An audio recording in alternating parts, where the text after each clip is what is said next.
Jack stepped off the transport shuttle and looked around. The sky above planet Varela was glowing green, and two suns were slowly setting behind a mountain of crystal rocks. His boots made soft crunching sounds on the glassy ground as he walked toward the city gates. He wasn't here for trouble, just food, rest, and maybe some answers. Varela was known for its strange weather, floating gardens, and odd people. Jack didn't mind. He was used to weird places, but this place felt different, like the air itself was listening. He followed the map on his wrist chip until he reached a small glowing building. Above the door, neon letters flashed in 5 alien languages, but he could read the translation. Tazra's Café, open to all species, sounded friendly enough. As Jack stepped inside, he felt the warm air wrap around him like a blanket, the scent of sweet herbs, roasted meat, and something spicy hit his nose. He looked around. Aliens of all shapes and colors sat at floating tables, sipping glowing drinks and eating dishes that moved on their own. Some glanced at Jack, curious but not hostile. He found a small corner booth and sat down. A waitress walked toward him. She was tall and slim, with silver skin that shimmered like moonlight, 4 arms, 2 eyes, and a smile that could cut steel. "Welcome, human," she said. "I'm Riva. I'll be your server today." Jack nodded. "Thanks, I'll just have something light." She raised an eyebrow. "You mean energy light or heat light?" Jack chuckled. "Just food, something easy." Riva blinked, then pulled out a floating menu. Jack scrolled through it, confused by half the names. He picked a dish that looked safe. Spicy moss wraps with Earth-compatible sauce. She took his order, bowed politely, and walked off. Jack leaned back, relaxing for the first time in days. That's when the table next to him caught his attention. 3 aliens sat whispering and glancing at him. He couldn't hear what they were saying, but he could feel their eyes. It wasn't fear. It was something else, like ... interest. Riva returned a few minutes later with his food. The wraps smelled amazing and looked harmless. He took a bite, and the flavor exploded in his mouth. Sweet, hot, and rich. "Wow," he said. "This is amazing." Riva smiled, then tilted her head. "Is it true what they say about humans?" Jack wiped his mouth. "Depends what they say." She leaned closer, her voice dropping. "That humans can do it 5 times a day?" Jack nearly choked. "Wait, do what?" Riva looked serious. "Mate," she said softly. 5 times a day." Half the cafe suddenly went quiet. Dozens of alien eyes turned toward him. Jack swallowed hard. "I mean, not all humans, I guess. Depends on the human." Riva's eyes grew wide. "So it's true," she whispered, incredible suddenly. Someone at the back of the cafe stood up and shouted in another language. A translator bot translated instantly. "He's the one. The human with the gift." Jack looked around, confused and nervous. "What gift?" "I was just eating." The cafe's energy shifted. Riva stepped back slowly, eyes still locked on Jack. The door slid open, and 2 large figures walked in. Varellan guards with golden armor and heavy boots. They scanned the room, stopped at Jack, and nodded. "You." One said, "You must come with us." "Why?" Jack asked, trying to stay calm. "By royal command," the other guard said. "You have been summoned by the Queen." Jack looked at Riva, who now seemed both excited and afraid. "Is this about the 5 times a day thing?" he asked. She nodded slowly. "You don't understand human, here. That's not normal." Jack stood up, confused, nervous, but curious. He had no idea how things had gone from dinner to royal summons. But one thing was clear. He was no longer just a traveler. He was now something more, something they didn't expect. As the guards led him out of the cafe and into the glowing night, Jack had only one thought. What the hell did I get myself into? Jack walked between the 2 guards in silence. Their golden boots clanked on the crystal road as alien lights shimmered above. He wanted to ask questions, but something in their faces told him to wait. The streets were less crowded now, but wherever he passed, people stopped and stared. Some whispered, others pointed. Even small floating children turned to look, wide-eyed and curious. It felt like the whole city had already heard about what happened in the café. They reached a glowing transport sphere parked near the edge of a silver fountain. One guard placed his hand on a scanner, and the sphere opened with a soft hiss. Jack stepped in. The door closed, and the world outside disappeared. The transport shot forward silently, so fast the lights outside became lines. No one said a word. Jack's thoughts raced. He came to Varela to explore, maybe trade, maybe relax. But now he was being taken to the Queen herself over a stupid misunderstanding. All because Riva the waitress thought he could do that 5 times a day, he chuckled nervously to himself. It was a joke, right? Just a weird alien rumor? The transport stopped suddenly, the doors opened, and the guard stepped out. Jack followed, his boots now touching soft golden sand. A massive palace rose before him.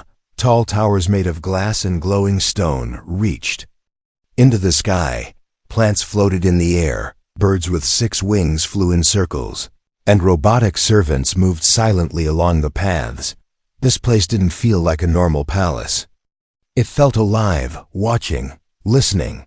As Jack stepped into the entrance hall, he saw a group of high-ranking aliens waiting for him. One of them, dressed in flowing red armor, stepped forward. "You are the human, yes?" he asked, his voice deep and smooth. Jack nodded slowly. "I guess so. Depends on what you've heard." The alien smiled. "We've heard enough." The guards stepped back and left. Jack was now standing in the middle of the grand hall with strangers staring at him like he was some kind of legend. Then a tall woman entered, her dress made of shimmering threads that danced in the air. Everyone in the hall bowed instantly. Jack followed awkwardly, unsure if he was doing it right. The woman stepped closer, her voice soft but strong. "I am Queen Alcira," she said. "And you are the most talked about creature in the city tonight." Jack tried to smile. "I didn't mean to cause a scene, Your Majesty. I was just eating." She studied his face for a long moment, then said, "Tell me, is it true, what the waitress said?" Jack blinked. "About what?" She gave a slow, amused smile. "About human ... frequency." Jack scratched his head. I mean, it's not like everyone does it all the time. We're not machines." The Queen turned to her court and said something in a language Jack didn't know. Laughter and gasps followed. Then she looked at him again. "Still, even once a day is considered remarkable on this world." Jack felt heat rise to his face. "Okay, look," he said. "I think there's been some weird misunderstanding." But before he could finish, a soft chime echoed in the hall.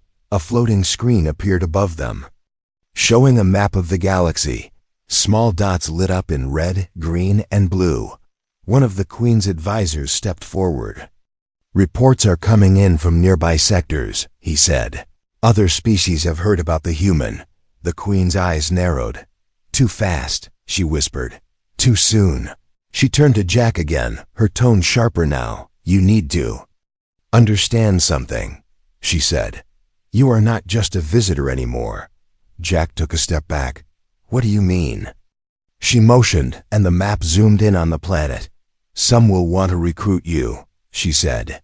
"Others may want to capture you." "Why? Because of a joke about mating?" Jack asked, frustrated. "Not a joke," she replied calmly. "To them, your biology is rare, maybe even powerful." Jack felt the weight of her words sink in. He wasn't just a human anymore. He was a target, a symbol, maybe even a weapon. The Queen walked closer and placed a glowing bracelet on his wrist. "This will keep you safe for now," she said. "But be warned, whispers travel fast, and many are already on their way." Jack looked down at the bracelet, then back at the Queen. He didn't feel safe. He felt hunted. Jack sat alone in a guest chamber high inside the Queen's palace. The walls shimmered like liquid glass, and the air smelled like flowers and cold metal. But even in all this comfort, he felt trapped. The bracelet on his wrist hummed quietly, reminding him it wasn't just for protection, it was a tracker. He paced the floor, thinking about everything that had happened since he arrived. One meal, one misunderstanding, and now the galaxy thought he was some kind of super being. Jack laughed softly. "This is insane," he muttered. There was a knock, then the door slid open silently. Two tall female figures entered, dressed in long robes that shifted colors with their movements. Their faces were different from the queen's, but the same regal energy was there. One of them smiled. "We are the queen's daughters," she said. The other added, "And we have been told you are special." Jack blinked. "You mean like special as in I can juggle or tell jokes?" They both tilted their heads at the same time. "No," said the first. "Special in other ways." They moved closer. Curious but calm, Jack stepped back. "Okay, I don't know what your mother told you, but this is all a big mistake." One of them raised a small scanner, a crystal sphere with blinking lights. She pressed a button, and the orb hovered in the air, circling Jack slowly. "Heart rate stable," it said. "Hormone levels elevated. Reproductive potential high." Jack's jaw dropped. "Seriously? You're scanning me for that?" The second daughter smiled politely. "We are only following Royal Science Protocol 12A. Jack rubbed his temples. "This can't be happening." The orb beeped and vanished into the ceiling. One daughter moved closer, lowering her voice. "Others will try to take you, Jack. You should be honored our family was first." He looked at her, confused and a bit nervous. "Take me for what? You think I'm going to mate with someone because of a rumor?" They exchanged a glance. Then one whispered, "We don't need you to agree. We just need you to survive the ritual." Jack froze. "What ritual?" But before they could answer, the lights in the room flickered blue. An alarm tone rang out across the palace, soft but urgent. The daughters stood straight, their calm faces suddenly alert. "The palace is under scan," one said. "Unauthorized. Ship approaching." Jack looked at the ceiling. "Let me guess, someone else who heard the rumor?" They didn't answer. Instead, the wall turned transparent, revealing the night sky above the city. A strange black ship hovered just above the palace towers. It had no markings, no visible windows, and it was completely silent. Then something dropped from its underside, a capsule, glowing faint green. The daughters shouted in their language, and guards rushed in, surrounding Jack. The bracelet on his wrist tightened suddenly, humming louder. "What's happening?" Jack shouted. One guard replied, "They are here for you, human. Stay close." The capsule hit the ground somewhere in the outer gardens. A shockwave shook the floor, and alarms grew louder. A voice echoed through the sky, robotic and cold. "Deliver the human, or we take him by force." Jack's heart pounded. He never wanted any of this. He was just a guy looking for lunch. Now he was a target in a war he didn't understand. The queen's daughters moved toward him again. "You are now part of the royal bloodline by declaration," one said. "That means harming you is an attack on the crown." Jack shook his head. "I don't want to be royalty. I just want to leave." "You can't leave," she said softly. "Not anymore." From the sky, the black ship charged up a weapon, lightning crawling along its hull. The guards formed a shield wall, and one whispered, "Get him underground now, before." Jack could react. A secret floor panel opened under his feet. He was pulled down into the darkness. Doors sealing behind him. He fell for a moment, then landed on a soft metal pad. Coughing in the dark, a dim light flicked on, and he found himself face to face with someone he didn't expect. Riva, the waitress from the café. She was wearing armor now, holding a strange rifle and a scanner. Her eyes were sharp and serious. "Told you they'd come," she said. Jack stared at her. "Who the hell are you really?" She smirked. "The only one who might keep you alive." Jack's breath echoed in the narrow tunnel as he followed Riva through the hidden path beneath the palace. The walls were made of old stone and glowing vines that pulsed gently with light. It smelled like damp earth and old secrets. Riva moved fast, like she had walked these tunnels 100 times. Jack stumbled to keep up, his mind racing with 1,000 questions. "Where are we going?" he asked. She didn't look back. somewhere the Queen's eyes can't see. You work for her, don't you? Riva finally turned, her face serious now. I serve drinks at her cafe, she said. That's not the same as loyalty. Jack didn't know what to believe anymore. One moment he was being worshipped. The next he was being hunted. Now the waitress who served him spicy moss wraps was holding a plasma rifle and leading him through ancient tunnels. They stopped. Near an old door made of dark stone, Riva placed her palm on it, and a soft hum passed through the air. The door opened, revealing a large chamber lit by floating blue crystals. Inside, strange machines whirred quietly. Aliens of different species moved around. All armed, all focused. One of them, a short furry creature with a metallic eye, looked up. So this is the human, he said. Finally, Jack stepped forward, uneasy. Who are you people? Riva walked to a glowing table and pointed at a map. We're called the Undermined, she said. We fight in the shadows, and we know the Queen is not what she seems. Jack stared at the map dots. Lines and names he couldn't read. You think she's evil? The short alien laughed. We don't think, he said. We know. Riva leaned closer to the table, her tone low. She wants to use your DNA, Jack. Not because she desires you, but because she wants to build more like you. Jack blinked, confused. Wait, build? Like, clone? Riva nodded. Her scientists already have samples. Your bracelet scanned you the moment you put it on. Jack looked down at the band around his wrist and yanked it. It didn't move. She wants an army, said the furry alien. One that can breed, fight, and serve. All based on your biology. Jack felt sick. I didn't agree to any of this. Riva's eyes softened. I know. That's why I pulled you out. Suddenly, a deep rumble shook the chamber. Dust fell from the ceiling, and the lights flickered. A voice came through the comms, sharp and tense. Queen's drones have breached the outer shield. They're scanning the tunnels. Everyone moved at once. Weapons activated. Walls shifted, and doors sealed. Jack stood frozen as Riva handed him a small device. What's this? He asked. Your only chance, she replied. A cloaker. It'll hide you for 10 seconds, no more. Jack looked at the device in his hand. 10 seconds didn't sound like much. What happens after? 10? Then you run, Riva said, and pray you're faster than they are. The furry alien pulled a lever, revealing a hidden tunnel behind the wall. Riva gave Jack one last look. If you survive, head to the edge of the wastes. We have all eyes there. Jack nodded slowly, gripping the cloaker tight. Another explosion rocked the base, followed by loud metallic footsteps. Riva turned, rifle raised, shouting, Go now! Jack activated the device. His body shimmered and vanished. He ran through the dark tunnel, heart pounding, legs burning. He could hear the drones behind him buzzing, clicking, searching. He counted every second in his head. 7, 8, 9. Cloaker flickered out. He jumped behind a rock, holding his breath.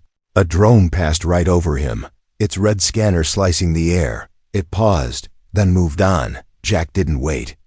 He sprinted deeper into the dark, only one thought in his mind. Escape now. Understand later.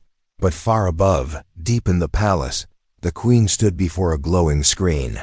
She watched his heat signal move across the map. She smiled softly. So, you run, she whispered. Good, let's see how long you last, asterisk. Asterisk. Jack didn't know how long he had been running. The tunnel had ended hours ago. And now he moved across open ground, dark hills under a red sky. Strange trees swaying like they could breathe. His legs ached, his throat burned. But he couldn't stop. The bracelet on his wrist had stopped glowing, but he knew the Queen could still track him somehow. He followed Riva's words, heading for the wastes. Everyone in the galaxy had heard stories about the wastes, dead lands, ruined cities, ancient machines half buried in the sand. It was the last place anyone wanted to go, which made it the perfect place to hide as the sun sank low. Jack found shelter under a broken metallic arch, half eaten by rust. He sat down and leaned against the cold metal, trying to catch his breath. He had barely closed his eyes when a voice whispered nearby, "You shouldn't be here alone." Jack jumped to his feet, holding a sharp rock like a weapon. A figure stepped from the shadows, small, wrapped in dark cloth, with glowing green eyes. It didn't attack, just watched him. Jack spoke first. "Who are you?" The figure chuckled softly. "Someone who knows what you really are." Jack tightened his grip. "I'm just a human, nothing special." The figure stepped closer, slow and careful. "That's what they all say at first," it said. "Then the testing begins and the truth comes out." "I didn't agree to any tests," Jack said. "But your body did," the figure replied. "Your cells respond to this planet. They adapt faster than anything we've seen." Jack's heart sank. "What does that even mean?" The figure paused, then said, "Come with me, and I'll show you something the Queen doesn't want you to see." Jack hesitated, but his gut told him this person, whatever they were, wasn't lying. He followed silently, deeper into the ruins. After a short walk, they entered a massive underground hall. Hidden by sand and vines, machines old and half-broken lined the walls, and in the center stood a glass tube, fogged and humming. Inside it floated a shape human, or close to it. Jack stepped closer, eyes wide. The skin was pale, the muscles strong, and the face too familiar. It looked like him, but older, colder. "What is that?" he whispered. The figure didn't move. "That's the prototype." Jack's voice shook. "Prototype of what?" "Of you," the figure said. "Version 0. Jack backed away. "They cloned me already." The figure nodded. "This one failed. Too aggressive, too unstable. But the Queen learns from every failure." Jack felt sick. "She's not trying to mate with me. She's trying to manufacture me." "Exactly," the figure said. "You are the mold, the first of a new design." Jack stared at the clone, which floated peacefully in the tube, unaware of the world around it. Then a low alarm began to pulse through the chamber. The figure turned sharply. "She found you." "How?" Jack shouted. "The wastes are filled with sensors she buried decades ago. They activated the moment you stepped into range." Jack ran, the figure right behind him, as they exited the chamber. The walls shook, dust fell, and shadows moved in. The distance, drones were coming again, but faster this time, more of them. They weren't trying to catch him. They were trying to erase the evidence. Suddenly, the ground split ahead, an ancient trench filled with broken machines and glowing sludge. Jack paused. "We can't cross that." The figure didn't stop. "If you want to live, jump." Without thinking, Jack leaped, arms outstretched, wind roaring past his ears. He landed hard on the other side, rolled, and stood up, barely breathing. The figure followed, lighter, faster. The drones reached the trench but didn't cross. Instead, they fired one blast straight into the old chamber. The ground shook as the explosion lit up the sky. Flames rose behind them, and Jack stared as the prototype, the clone of him, was erased. No records, no proof, just memory. The figure placed a hand on his shoulder. "That was your future," they said. "Now, you must decide what kind of human you want to be." Jack nodded slowly, the fire glowing in his eyes. "I'm not their weapon," he said. "I'm not a sample." "Then fight," the figure replied. "Because they're not done chasing you." Jack didn't sleep that night. The fire in the wastes burned behind him like a second sun, casting flickering shadows that danced on the broken earth. He sat on a cold piece of metal, watching the stars, trying to breathe slowly. His muscles ached, his mind raced, but his heart burned with something new, anger. For the first time since he landed on Varela, he wasn't afraid. He was done running. The cloaked figure who saved him sat nearby, sharpening a blade made from some glowing crystal. Neither spoke for a long time. Finally, Jack broke the silence. "I need to go back," he said. The figure looked up. "To the palace?" "That would be suicide." "I don't care," Jack said. "They're building more of me, and they'll never stop unless I do something." The figure leaned forward, voice calm. "You're one man." "Jack, they have weapons, armies, labs. Even the law, Jack nodded slowly. Then I'll take away what they think makes me special. He stood up and pulled the bracelet from his wrist. It sparked and resisted, but he smashed it with a rock until the glow died. Now they can't track me, can they? The figure gave a slow, proud nod. No, but they'll still come. Jack pointed toward the smoky horizon. Where can I hurt them most? The figure rose, slinging their weapon over one shoulder. There's a central tower under the palace. Where the gene vaults are stored. Jack narrowed his eyes. That's where the samples are? And the data, the figure said. If you destroy that, you erase the project. It was reckless, impossible, and maybe stupid, but Jack didn't care anymore. He wasn't a tool, he wasn't a myth, and he wasn't going to be copied. By sunrise, they reached the edge of the Queen's outer sector. Towers rose in the distance like teeth made of glass, guarded by sentry drones and invisible fences. The figure handed Jack a small crystal cube. Drop this into the vault's core, they said.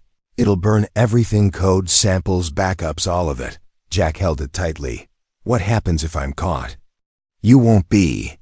The figure said, because I'll cause a distraction. Jack frowned. What kind of distraction? The figure smirked. The kind that explodes. They split up before the border gates. Jack slipped through the cracks of a transport cruise route. Using stolen gloves and a helmet, he blended in just enough, keeping his head down as he moved. Toward the inner tower, his heart pounded as the door slid open in front of him. Inside, the vault was silent, almost too clean. Cold white light glowed from the walls, and rows of storage tanks hummed quietly.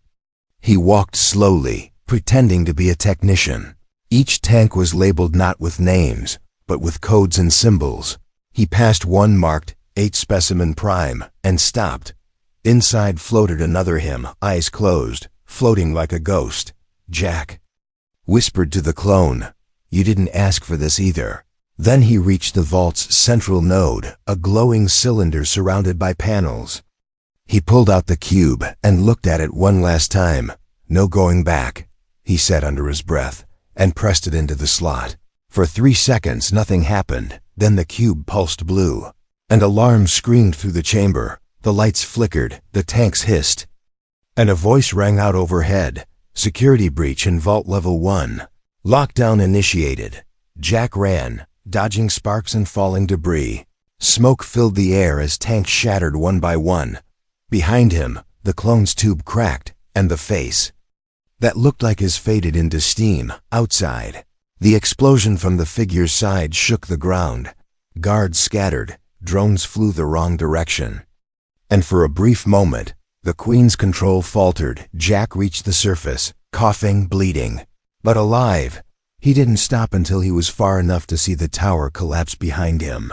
A cloud of smoke and fire rose into the sky like a message to the stars. The figure met him at the rendezvous, face dirty, one arm burned. "You did it," they said. Jack nodded, exhausted. "No more copies," he said. "Not one more." But as they disappeared into the wastes once again, neither noticed the small silver drone that watched from above. It blinked once, then zipped away, silent, fast, and carrying one last backup of the human known as Jack, asterisk. The stars above Varela were quiet. Jack stood on a rocky cliff at the edge of the wastes. Staring up at them, his body ached, bruises covered his skin, and his mind was still catching up to everything he had done. The Queen's vault was gone. The clones destroyed, and her most valuable experiment had just slipped through her fingers. He thought it was over. He wanted it to be over, but deep down, something felt wrong. Too easy, too quiet. A soft wind passed behind him, and Jack turned fast. His instincts sharp now. The cloaked figure stepped out from the shadows. Slower than before, wounded but alive. "They'll hunt you," the figure said. "Even after this." Jack nodded. "Let them try." They walked together for a while, not speaking. Then a small light blinked on Jack's wrist. He froze, staring at it. "I destroyed the bracelet," he said, voice tight. The figure stepped closer. "That's not from the bracelet." Jack tapped the device, and a hologram appeared in front of him. It was a message coded, marked urgent, and bearing the royal crest. The Queen's voice came through, calm, measured, almost amused. "Dear Jack," she said, "I must admit, you surprised me." Jack's jaw tightened as she continued. "You burned my lab, erased my work, and embarrassed me before other rulers." A pause, then her voice sharpened.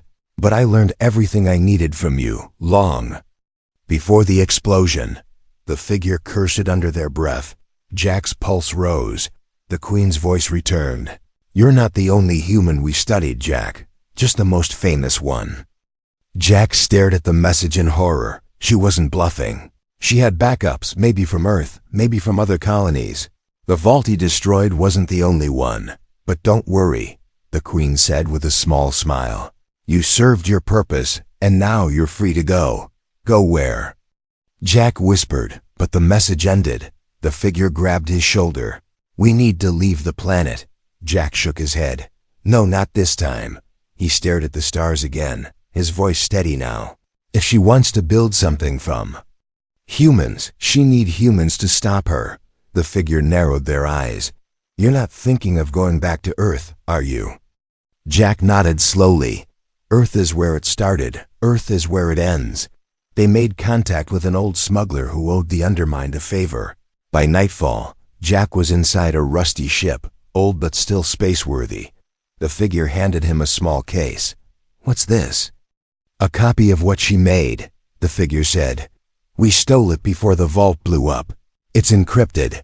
Jack stared at it, unsure whether to destroy it or study it. It held the truth, and maybe the future. He tucked it into his coat. "I'll decide when I get home." The ship's engines rumbled to life. Jack sat near the front window, watching the stars stretch into streaks as the ship entered warp. Behind him, the Queen's world grew smaller, a glowing dot among millions. But in another part of the galaxy, far from Varela, a laboratory lit up. Inside were rows of tanks, humming quietly. A new project was already in motion. And inside one of the chambers, a figure opened his eyes. He looked exactly like Jack, except colder, sharper, and very, very awake. Back on the smuggler ship, Jack opened his eyes from a brief nap. He didn't know why, but his chest felt heavy, like someone had just spoken his name across the stars. He looked out the window and whispered to himself, "This isn't over." And the stars said nothing. But they were listening. Asterisk.